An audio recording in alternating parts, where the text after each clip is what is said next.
would expect you to maybe after you select the stock, you need to download the financial information of the stock maybe for the past 3 to 5 years. Okay. But I also know that some of the group may select a firm that has just been listed in the market. And if you select those firms, then you need to be aware that you don't have much financial information in the past. Okay. And you don't need to be worried that okay, Ajahn, I have just only collect 2 years in the past. I cannot collect 5 years. It's fine, but it makes you to be more difficult when you forecast. Okay, because you will not know the firm very well. Okay, so I would suggest that when you collect the financial information of the firm, I would suggest you to analyze maybe over the past 3 to 5 years. Okay, you need to use the financial information for more than 3 years. Okay, and one main thing that I also would like to expect from you is that when you analyze the ratio, most of the time you can understand whether the ratio will lead to a good performance or bad performance. You know it. But I want you to know what lead to that ratio outcome. Okay? I think this is more important than knowing what to interpret the ratio. Okay? You need to be able to know that okay, because the company do this activity, do this project, and then that is why it lead to this outcome, the ratio that you can calculate. Okay, so when you analyze the ratio of the company in the past, you need to map it with the experience, economic condition, and the activity that the company did in the past. Okay, because when you forecast the company, you normally forecast the financial position of the company based on the economic condition, based on the project that the company is going to take. Okay, so if you forecast that the company is going to take this project, then this after the company take this project, it will have the impact on the ratio, blah blah blah, and then that is why you need to assume that this ratio will change from that level to this new level. Okay, so if in the past you cannot understand the impact of the ratio, then you will not be able to come up with your forecast of the ratio in the future. So that is the key that I would like you to have when you analyze the ratio analysis in your report. Okay, and I am also thinking that maybe from now on, each class I am going to have a session of around maybe 15 minutes for you to come up and present what you have done about your project. Okay, just to check your progress.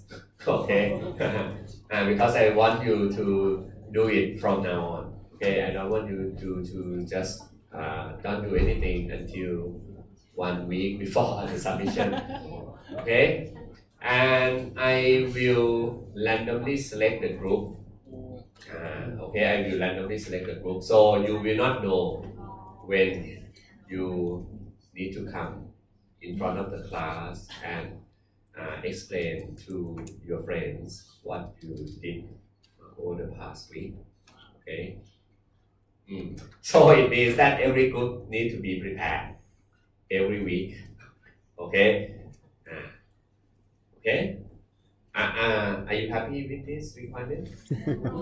No, you don't want to have it. But I think it's a good idea just to make sure that everyone do the job Okay. For example, next week, which is going to be on Monday evening, I am going to ask the group to maybe to explain the business model and to explain the business model and the management team, the shareholder structure of the firm that you are selected. Okay, so these are going to be the three main information that I want from you. Okay, business model, shareholder structure, and what? And maybe the management team. Okay, shareholder structure, management team, and business model. Okay, all the firm you are selected. You select. Okay, so next week I am going to randomly select group to make the presentation of that information. Okay, now let's study ratio analysis. Okay, and I believe that all of you have already studied the first course of the accounting. Okay, and can you tell me what is the balance sheet? Okay, balance sheet.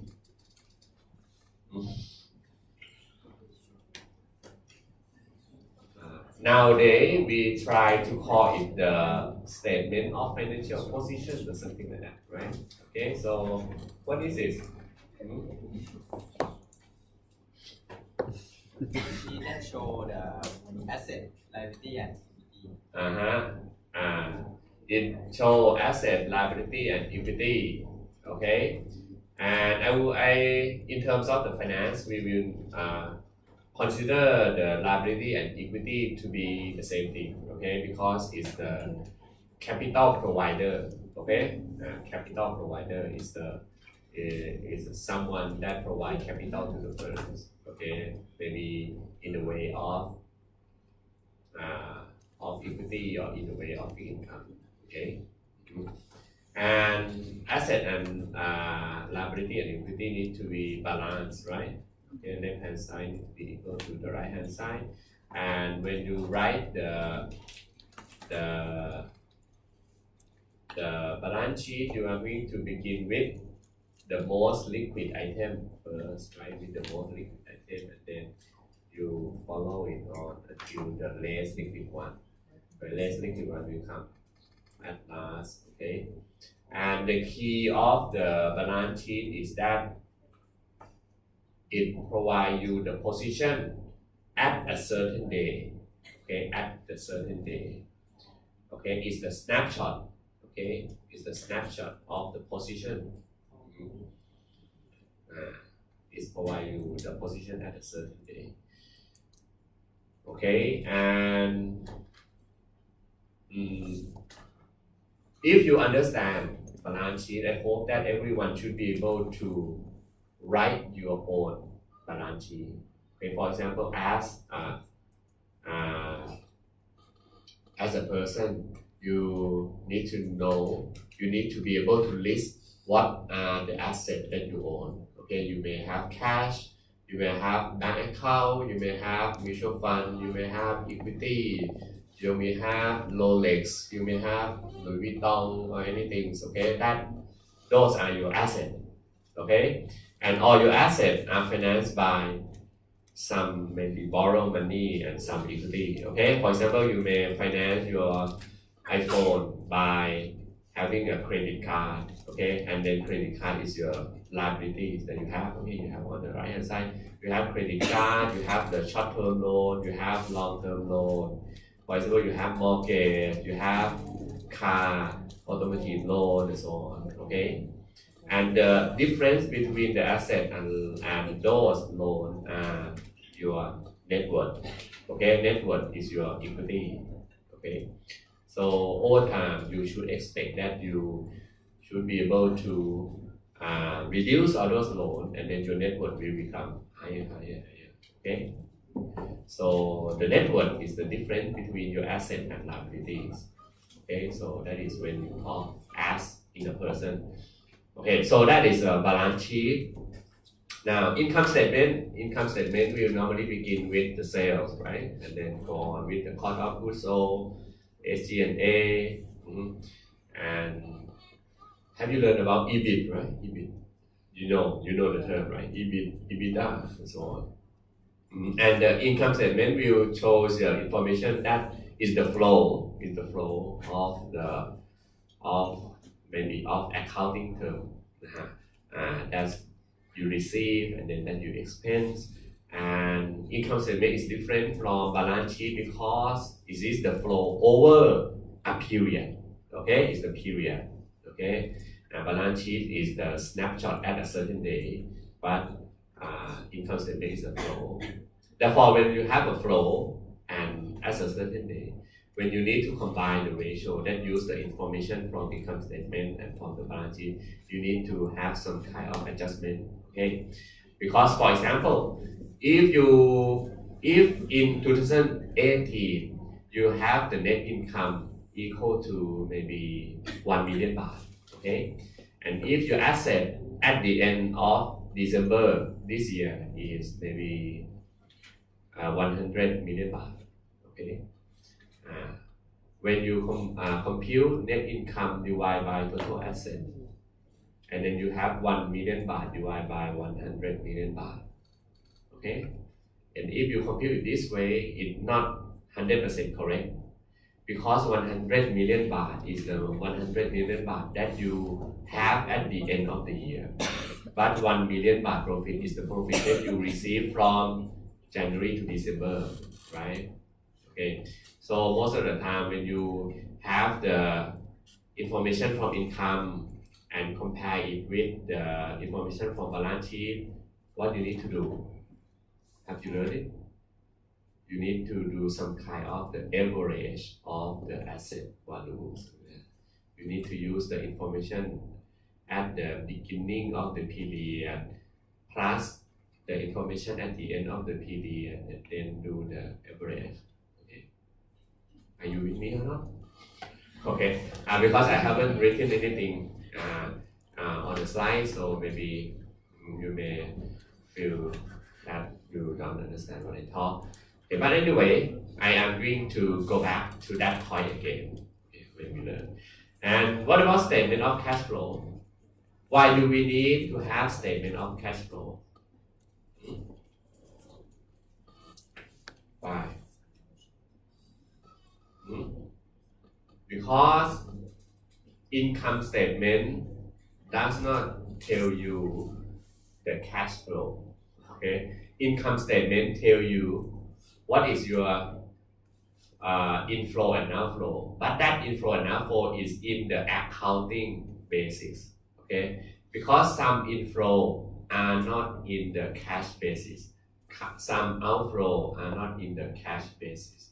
Therefore, even though you say that you have a net income equal to 1 million baht, but that 1 million baht may not be a cash. Okay, sometimes you may have the profit of maybe 500,000 baht as cash. Okay, but in accounting we book in 1 million baht because of some condition that we impose. That is why we have the statement of cash flow. But anyway, you need to know that the statement of cash flow, you can calculate it if you have balance sheet and income statement. Okay, balance sheet and income statement are the two main statement that if you combine it together, you will get cash flow statement. So cash flow statement is not a new statement. Cash flow statement is the statement that combine the information of balance sheet and income statement together. Okay. Statement of stockholder equity is just the additional statement that accountant would like the investor to easily know. Okay, what is the value of the book, value of equity? Okay. Okay, these are just some short review of the content thing you have learned so far in the accounting class. Okay, but anyway, now in this course we are going to learn how to analyze the statement. Okay, so firstly we have to analyze it by using the ratio. Okay, and we have 5 main categories of the ratio. We have leverage ratio, liquidity ratio, efficiency ratio, profitability ratio, and market value ratio. Okay, and then we are going to learn each one, and each one will have different ratio underneath. Okay, for example, leverage ratio. Okay, the first thing that I want you to understand is to understand the term leverage. Okay, most students normally understand that leverage represents how much debt you have. Most people will say that if that firm is highly leveraged, it means that that firm is highly composed of debt, something like that. Okay, but I don't want you to limit the definition to just debt.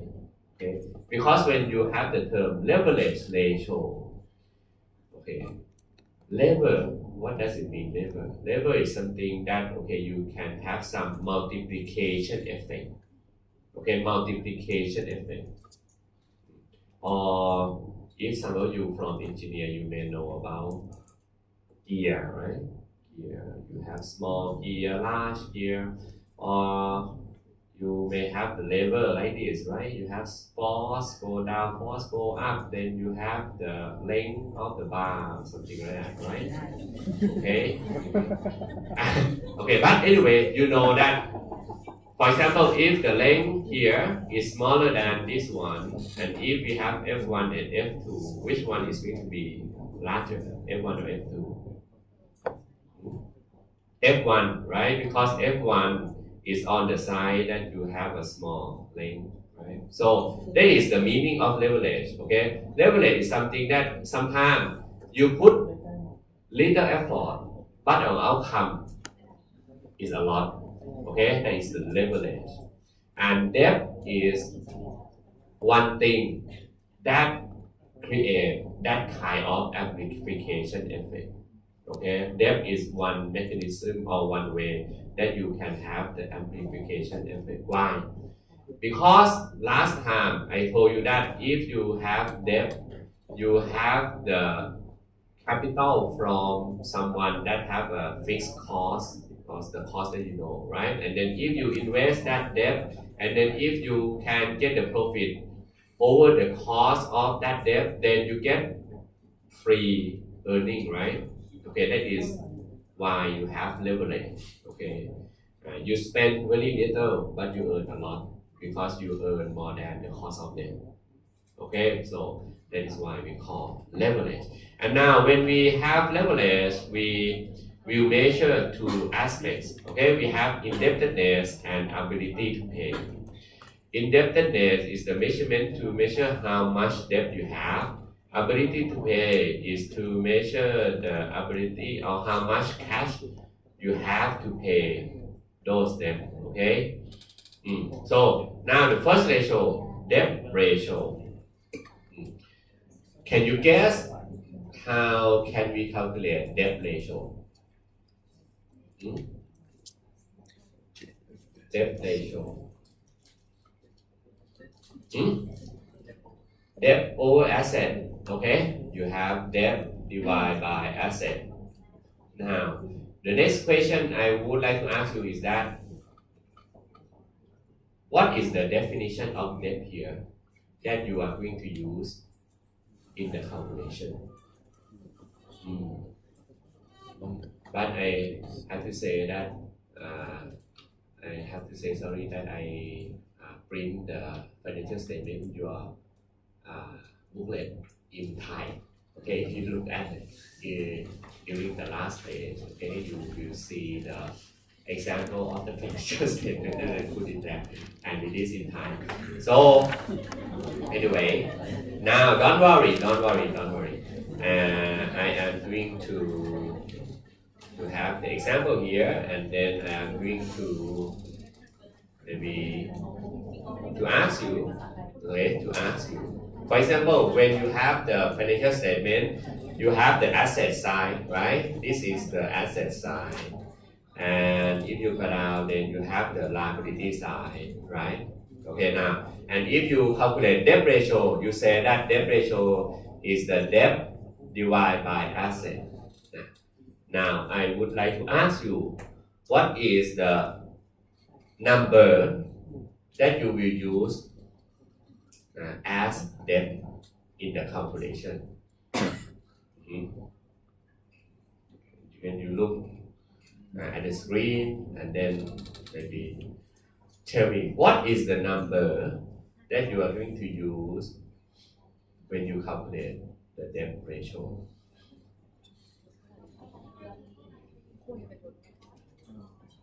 I will give you some time. Okay.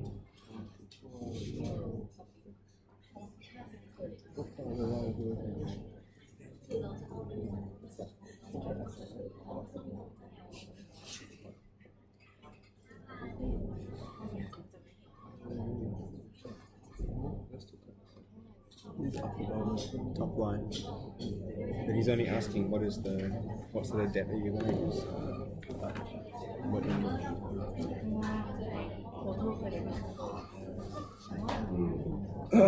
Okay, so what is the debt that you are going to use in the calculation? Can you tell me? You can tell me the number. 5,000. Oh, you say that the debt ratio is that you need to use 5,000. Okay, you say that you are going to use 5,000 as debt.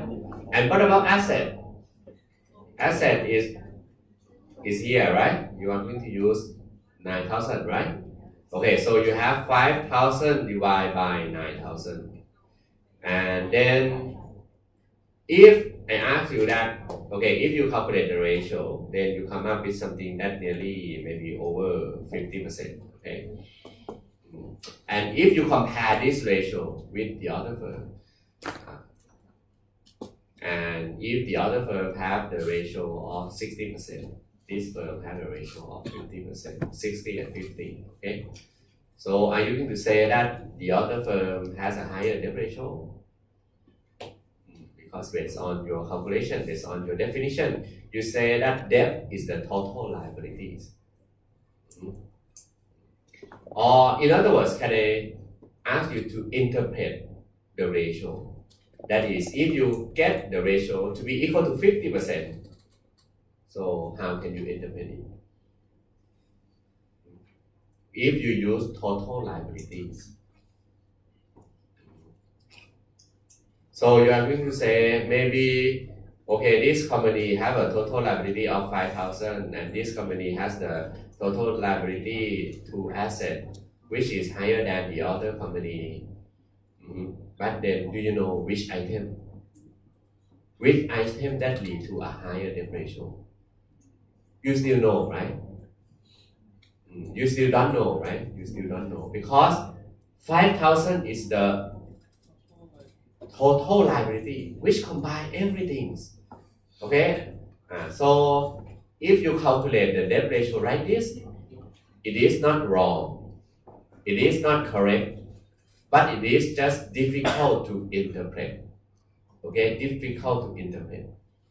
Because you don't know which item lead to a higher debt ratio. Okay, so I think the first key takeaway from the ratio analysis is that I want to know that there is no correct or wrong formula of the ratio. Okay, if you come up with the debt ratio with total liability divided by asset, and then you say that I can make use of this ratio, it's fine. Okay, but if you think that this ratio is not useful for you, then you are going to come up with a new ratio. Okay, so there is no correct formula for the ratio. Okay, there is just only that, okay, I think this formula is better than the other formula. Okay? This idea is something that is quite different from what other people think. when you talk to other people in the analyst world, they normally say, hey, if you calculate ratio, you need to use this item. And then you don't know why you need to use this item. If you are creative, you can come up with your own item and you can convince others that, okay, I think this calculation is better than what you calculate. Okay, you can also do that. But now, if you use total liability, I think it's too broad to interpret. Then if you are going to use a new item, which one are you going to use to represent debt ratio?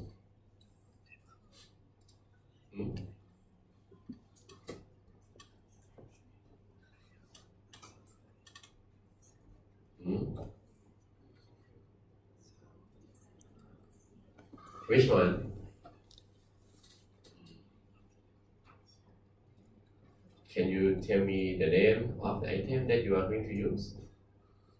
Or many lines, I don't know, to represent debt in the calculation.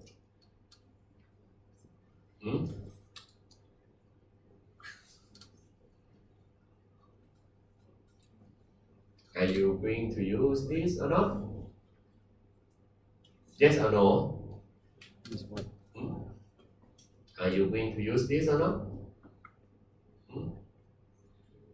When you calculate debt ratio, debt, the definition of debt that you want to refer to.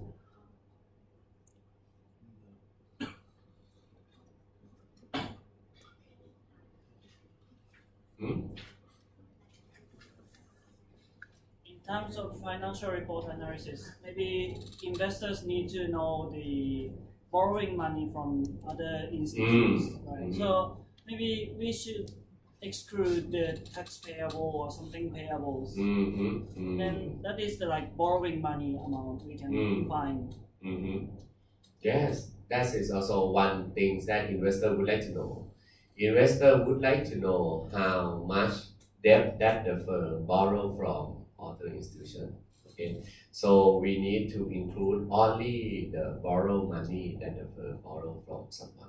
And when you say borrow money, that borrow money need to have interest payment. Okay, so sometimes we call it interest bearing liabilities. Okay, so sometimes the debt ratio calculate from interest bearing liabilities.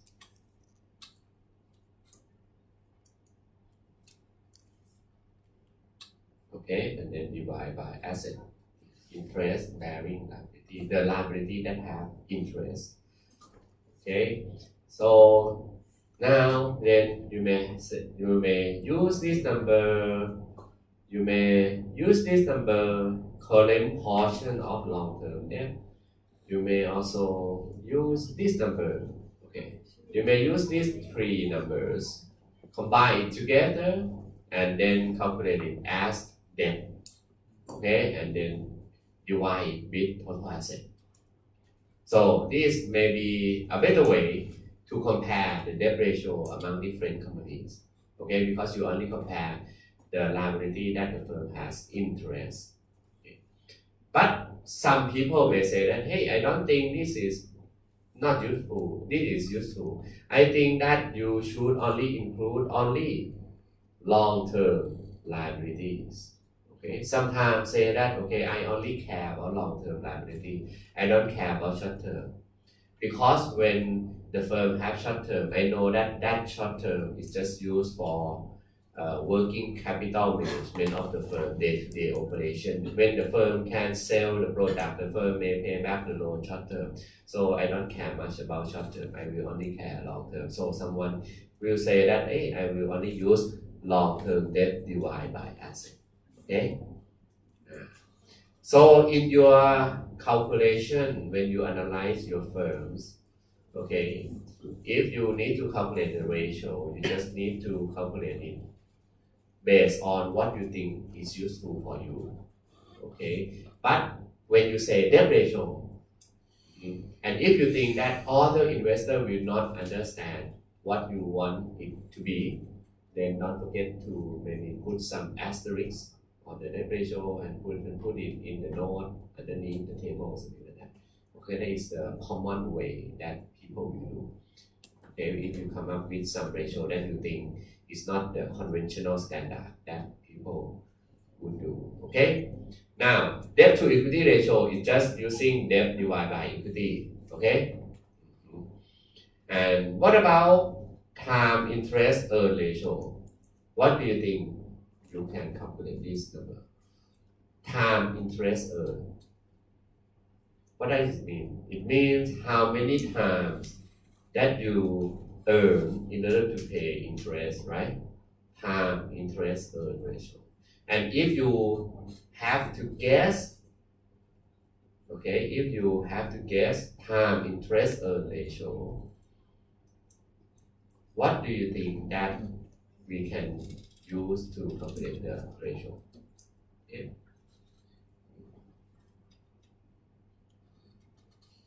What is on the top? What is on the bottom?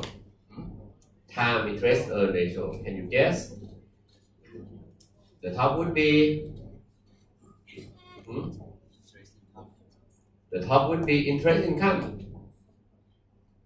And what about the bottom?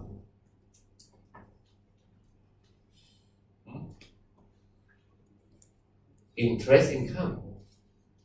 Do you understand interest income? What is interest income?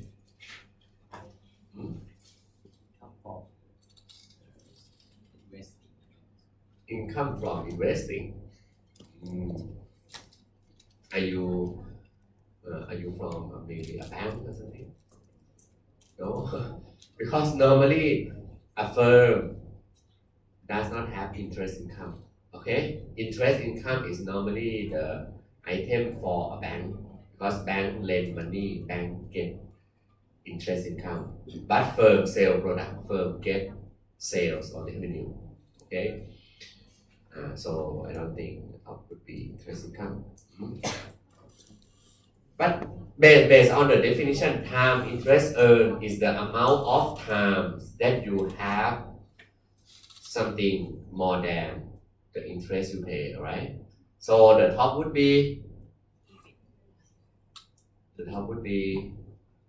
profit, okay, profit or profit from your operation, maybe something like that. Okay, the top would be the profit you get from operation divided by interest expense. Okay, because you would like to measure how much income you get, and that income is how many times of your expense, interest expense.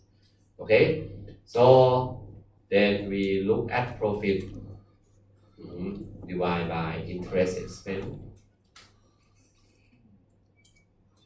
This is the way we calculate time interest. But then now let me go back to this income statement again. This, and if we would like to calculate the time interest earned, we will use the information from income statement. Okay, from income statement.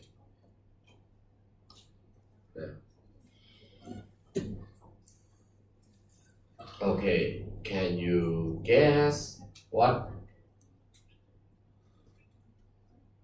are the lines that you are going to use to calculate the time interest earned ratio?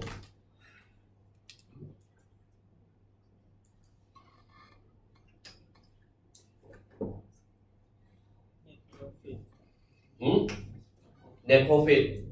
You say you use net profit. 171. Or not? 171. You use which line?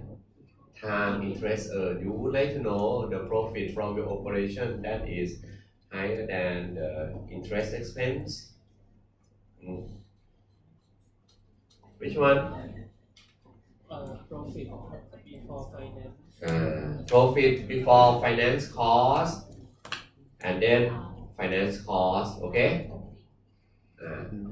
Profit before finance cost is the profit that you receive from your operation. Is the net from your operation, right? Your operation is that you get this revenue and then you get all these expense, and after you net revenue with expense, then you got this profit before finance cost, and then you would like to calculate 171 divided by 49, right? So the number will be the amount of times that you get the profit over the finance cost, right? Time interest earned, amount of time that you have the profit more than the finance cost. But do you think this one is correct or not? This one is still not correct, okay? Because I remind you that the profit you see in the income statement is not cash profit, okay?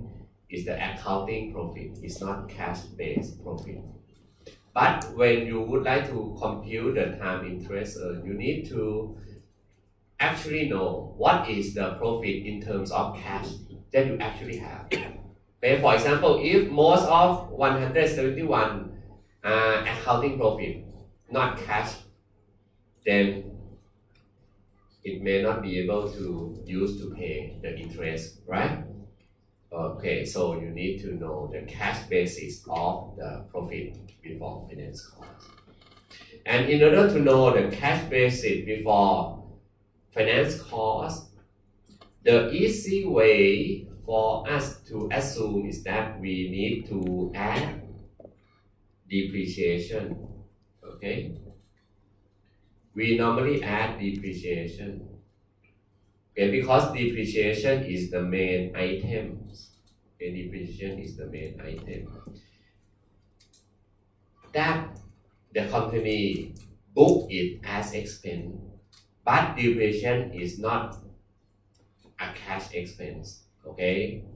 So depreciation will make the cost of goods sold to be more than the real cash expense. So you may use this depreciation to add it back, and then you will have a higher amount of cash.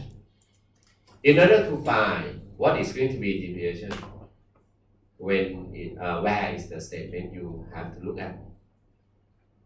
In order to know what is the depreciation in that period, okay?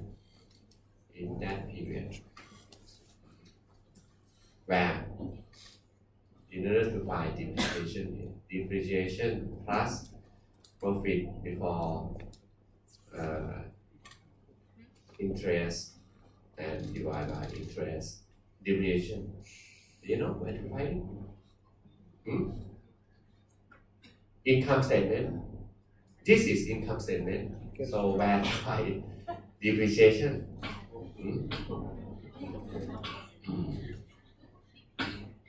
Depreciation is actually underneath this item. Okay, depreciation is underneath this item. But in income statement, you don't know how much is the depreciation. Okay, and in order to know the amount of depreciation, you need to look at what? You need to look at statement of cash flow. Okay, so you need to look at the statement of cash flow here, because in the statement of cash flow, you will know the depreciation and amortization over that period. Okay. In the statement of cash flow, you will know depreciation and amortization in that period. But in the balance sheet or the statement of financial position, you also, in this case, there is no depreciation. Okay, it's just a name. But sometimes there is depreciation in here, but it's a different number. Okay. So in order to know the depreciation over that period, you need to look at the statement of cash flow, and then you see this depreciation and amortization. So normally, time interest earned, when you say profit, the profit is the EBIT, earning before interest and tax, plus depreciation and amortization, and then divide by interest expense. Okay, so it will measure the amount of cash that you have in order to pay for interest expense, or it measures the ability to pay, right? But anyway, when you have borrow money, you don't only pay interest, right? you have to pay principal as well. You have to pay principal as well. Therefore, that is the role of EBITDA coverage ratio. EBITDA coverage ratio is to measure how much EBITDA can be used to cover all the payment that you have with them. Okay, so in this case, you will have EBITDA divided by interest and then plus principal. Okay, EBITDA divided by interest and then plus principal.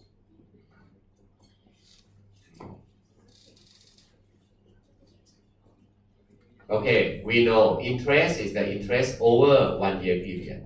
When we look at principal, where can we know what is the remaining outstanding balance of the loan that the firm have? Where? Balance sheet. Okay, balance sheet will tell you what is the remaining amount of debt that the firm has, because we just look at the liabilities, right? We look at the liabilities here. Okay, the firm has this bank overdraft, the firm has this current long-term portion, current portion of long-term loan, the firm has this long-term loan. Okay, and then now it just depends on whether we are going to include all the principal here in the calculation or not. Okay, but anyway, if you put all the information here, then it may be too much. Okay, because when the firm have a long-term debt is the debt that the firm will pay over the long term, and it doesn't mean that EBITDA would be able to cover all those payments, right? Because EBITDA is just the income you get in 1 year. Okay, sometimes principal here is the principal, the remaining principal that the firm need to pay in less than 1 year from now. Okay, sometimes if you focus on just that, okay, the amount of principal that the firm need to pay 1 year from now. And if that, so you just look at short-term loan and then you look at current portion of long-term loan. Okay, because that is the outstanding balance of the loan that the firm need to pay in less than 1 year. Okay. If the company borrow the money from several banks and the interest rate differs each other, then we need to calculate interest one by one. No, because based on the income statement, we will not be able to know the interest rate of each loan, but we will know the total amount of the interest in that year. So we don't care what is the interest rate for each loan, but we just only care what is the total amount of the interest that the firm pay. What is the total amount of the principal that the firm pay in that year? Okay, that is the EBITDA coverage.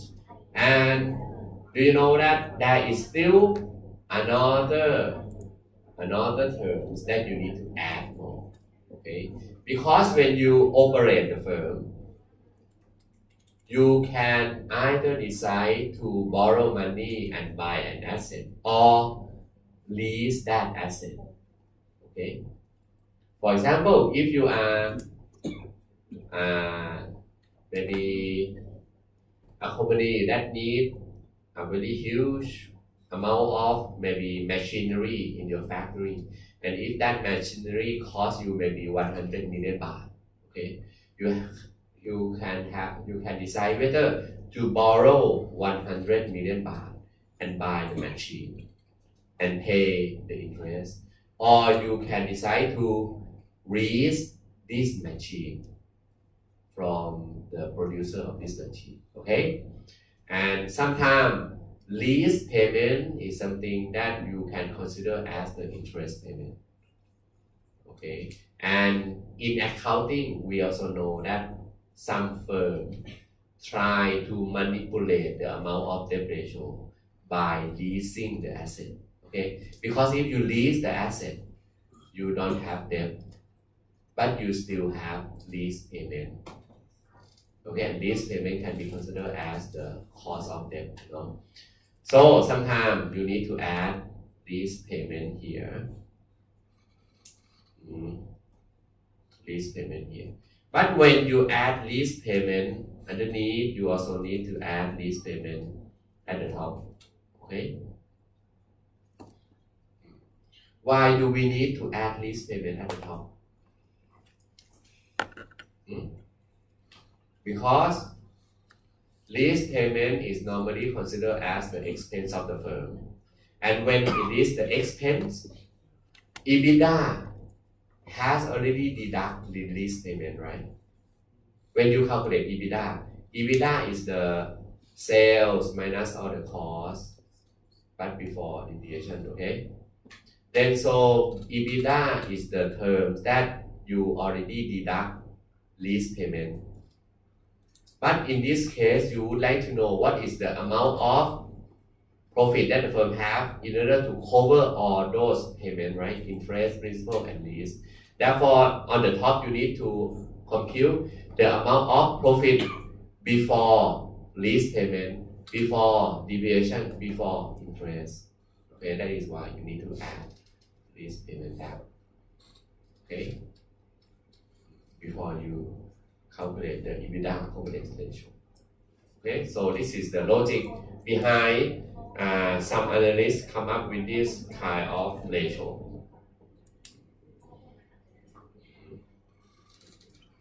And it is the ratio that measures the ability to pay.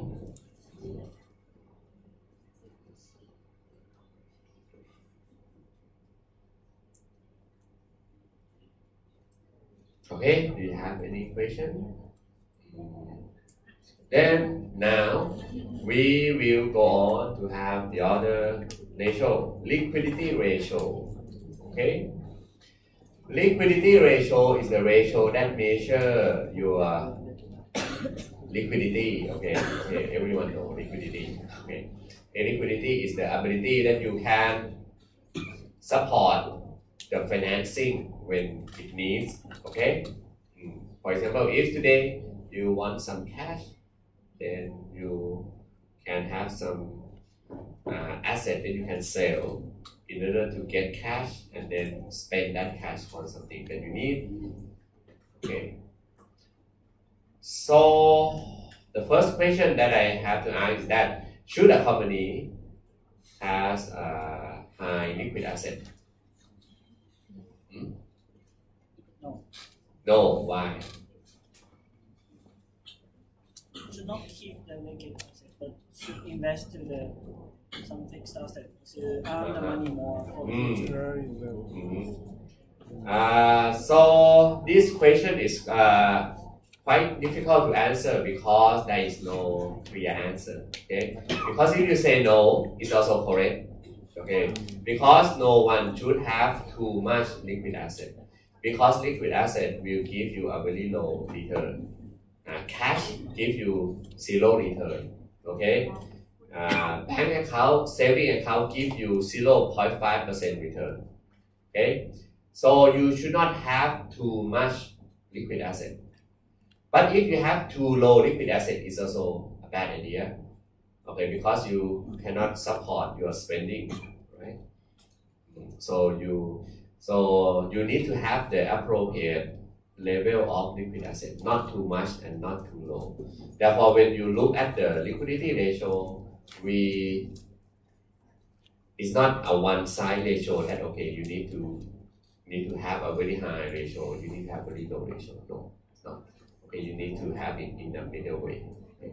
And then now when I say low, high, middle, there is also another question that you need, that I have to, maybe I want to ask you is that, do you know what is the appropriate level of debt ratio? What is the appropriate level of liquidity ratio? You still don't know, okay? When they say that, okay, you need to have the appropriate level of liquid asset, but I still don't know which level is the appropriate for your firm. Okay. Therefore, every textbook will not tell you the best or the range of the ratio that the firm need to have. No one can tell which level is the level that's appropriate for a certain firm. Okay. Different firm will be fine at a different level of ratio. Okay. So when you calculate ratio, you need to compare the ratio. And when you compare the ratio with the performance of the firm in the past, or you compare the ratio with the other firm in the same industries. Okay. And then you just need to make decision whether we need to improve the ratio or not, or whether this company has a ratio that is worse than the other company. Therefore, this company may be worse in this aspect. But we cannot know what is the appropriate fixed level of the ratio that the firm need to achieve. Okay, we do not know that. Now, in terms of the liquid ratio, that is something that you need to also use this kind of logic when you manage your own money. Okay, everyone should not have too much cash. Okay, can you guess that how much cash do you need to have in your bank account? What level of cash is appropriate in your bank account? 1 million baht Enough to buy coffee. or 50,000 baht per month, 100,000 baht per month.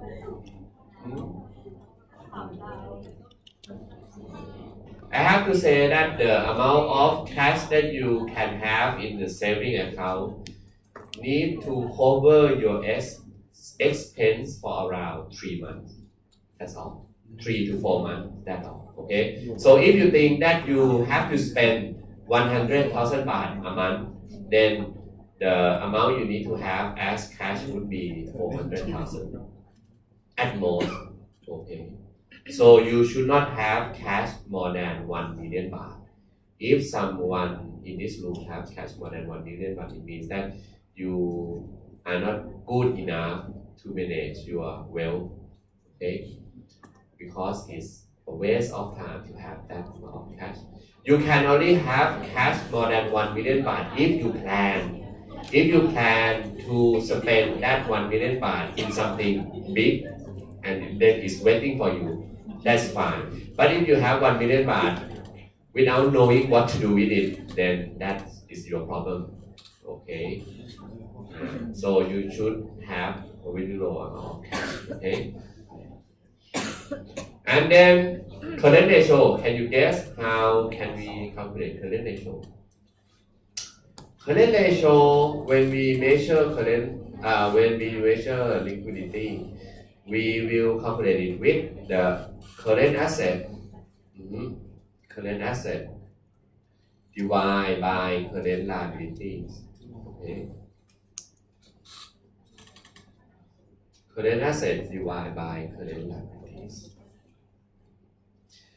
Current asset is the amount of asset that you think, okay, it will flow out, flow in, flow out, flow in, that is moved over the time. Current liability is also the same. It will move over the time. Okay.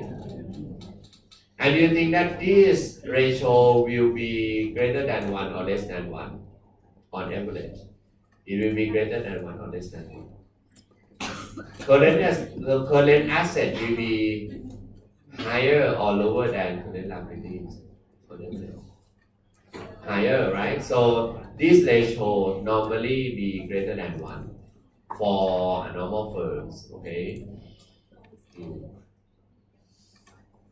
Because when you do the operation, when you do your business, you need to invest your money in working capital. Okay, there's one item that you need to invest: working capital. Invest in your raw materials, inventory, and produces, and then sell the product to someone. Okay, so most of the time current asset will be greater than current liabilities. Therefore, if any firm that have current ratio less than 1, that might indicate some problems. Okay, what is the problem? The problem that the firm use short-term loan to finance long-term asset. Okay, if current liability is greater than current asset, it means that the firm may use some amount of current liability to finance long-term asset, and these create problems. Why? Because current liability is the loan that the firm need to repay in less than a year, right? But if the firm borrow the money less than a year and then invest it in factory in land, then when the loan mature, how the firm can get cash to pay, okay? Can get cash to pay the loan. But some firm would like to do this because if the short-term loan mature, the firm will refinance the loan, okay? Borrow new term, pay back the older term, okay? But anyway, this creates liquidity problem because if economy go down, if something bad happen, and if the firm cannot raise new money to pay back the old one, then that will create the problem, the liquidity problem. So this is the current ratio that people will normally compute. But anyway, if you look at the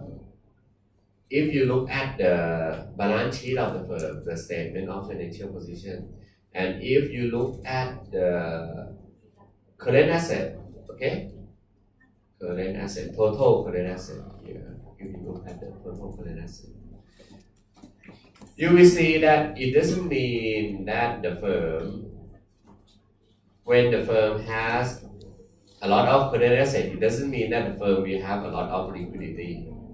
Current asset is not liquid asset, okay?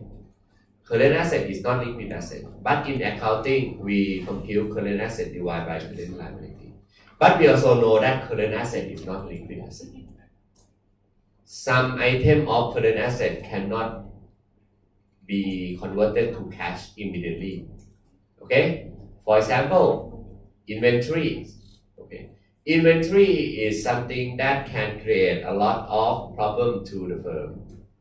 Okay, because if the firm has a lot of inventory, it means that the firm may not be able to sell the product, okay, to customer, and it may be that the product is already out of date, okay, or it may be that the firm may not be able, maybe the product may be expired, something like that, okay? So having high inventory is not a good thing. But when you calculate the current ratio, you combine inventory inside current asset, right? Therefore, some analysts come up with another ratio that, okay, I am going to have current asset minus inventory and then divide by current liability. Okay, this is another ratio that the analysts come up because the analysts are worried that it doesn't mean high current ratio is the high liquidity. Okay, so you have this kind of thing. Yeah. We also know that if you look at the current asset also contain receivable, right? Trade account and receivable. Trade account and receivable is something that if the firm have a lot of receivable, it means that the firm sell the product, but the firm cannot get the cash, okay? But the firm may use this receivable as a term to induce the sale, okay? So sometimes having receivable is also not a good idea. Therefore, someone say that if you want to measure the liquidity, you can use cash divided by current liabilities. That's all, and then that will call cash ratio. Okay, you will see that even though we would like to measure the same thing, liquidity ratio, but there are many analysts that come up with many kind of ratio. Okay, but and then when you use it, you can use any ratios, but you just need to be able to interpret it. Okay, now the last thing that I would like to talk today is that if you compare large firm and small firm, which firm is going to have a higher liquidity ratio, large or small? Small firm, okay, small firm tend to have a higher liquidity ratio. Why? Because small firm may have less reputation. Bank may not want to lend to small firm, and all small firm may be less professionally managed, and then therefore small firm tend to have a higher asset. Okay, that is a normal characteristic that we normally see. Large firm, just like PTT, SCG, or CPF, or something like that, those firms is the firm that do not need to have liquid asset. Because when the firm needs cash, the firm can easily borrow money from bank. And when the firm borrow money from bank, the firm can also get a very low interest, right? Okay, because banks are very willing to lend to those big firms. So that is why it doesn't need that high liquidation. It's a good thing. Okay. And another way, when you compare the ratio need to be compared within the same industries. Okay. You should not compare the ratio across industries because each industry will have different characteristics and different appropriate level of the ratio. Okay.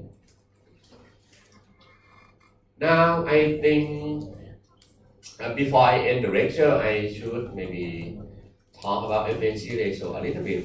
Okay, efficiency ratio is a ratio that tries to measure the efficiency of the firm when they do the operation. Okay, how the firm can convert asset into cash, into sale, into profit or something like that. Okay.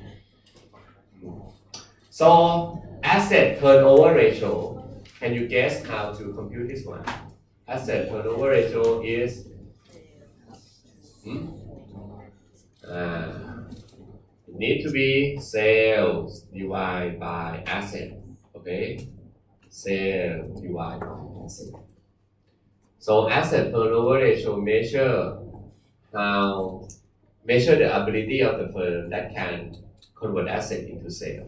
Okay, if sales to asset is very high, then it means the firm is very efficient. Okay, but in a way you need to bear in mind that different firms have different characteristics. For example, CPO may have a very high asset turnover ratio. Okay, because CPO has the 7-Eleven and it can sell the product a lot. Okay, and asset is light. Okay, so sale divided by asset will be really high. But PTT, it has to have a refinery, have a station, gas station a lot. Okay, so asset will be high, but sale may not be as high. Okay. And anyway, and there is also one thing that I would like to mention is that now sale is the information from income statement, asset is the information from balance sheet or from financial statement of financial position. Then therefore, most of the time when you calculate sales, that asset need to be the average asset. Okay.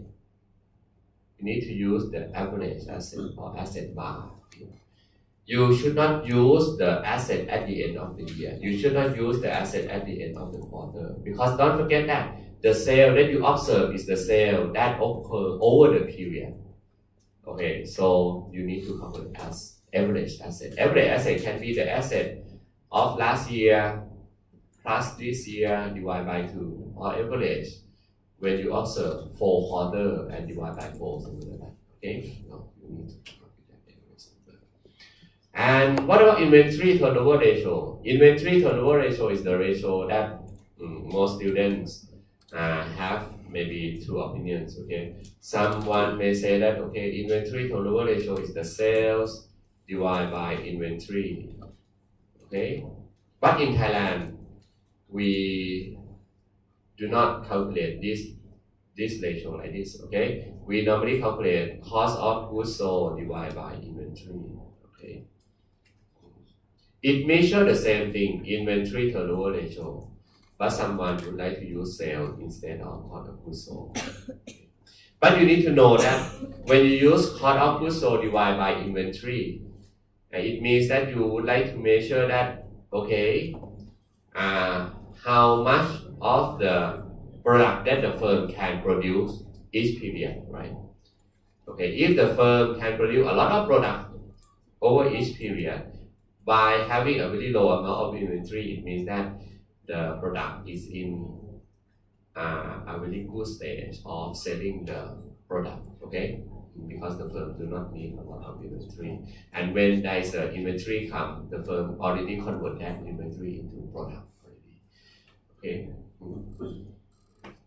But when you use sales divided by inventory, you need to bear in mind that that sale has already included the margin. Okay? Because when you use cost of goods sold is your cost. But sale is the cost of goods sold plus some margin, right? Therefore, if you compare sale over inventory among different firms, it may be difficult to compare because different firms may have different margin. Okay, even though it may convert at the same efficient level. Okay, that is why in Thailand we normally prefer to use this cost of goods sold divided by inventory. So I think maybe we should end the lecture at this point. Otherwise it will be too much.